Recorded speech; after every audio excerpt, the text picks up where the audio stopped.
Животниот стандард и брзите општествени промени ги осиромашија граѓаните. Тие имаат се помалку пари да платат адвокат, за да ги обезбедат своите елементарни права. Имаме доста успеси, тоа кажуваат извештаите кои што имаме обврска да ги поднесуваме до Министерството за правда.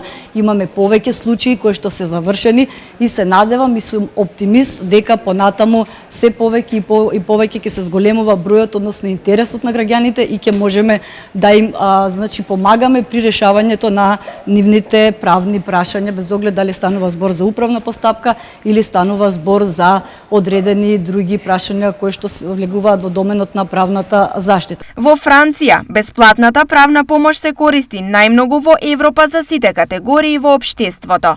Франција има една долга традиција на заштита, социјална заштита и на младите, и на повозрастните, но исто така и на мигрантите и се надеваме дека тоа е една традиција која што ќе продолжиме да ја одржуваме. Во Хрватска пак, транзицијата во Европската унија ја принуди да донесе закон за бесплатна правна помош.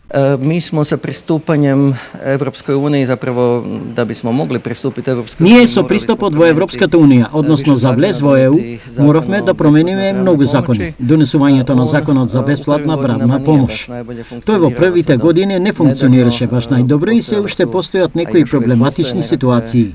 За некои елементи можеме да кажеме дека се дисфункционални, но последните години се направија некои чекори напред, а пристапот во ЕУ за тоа допринесе многу.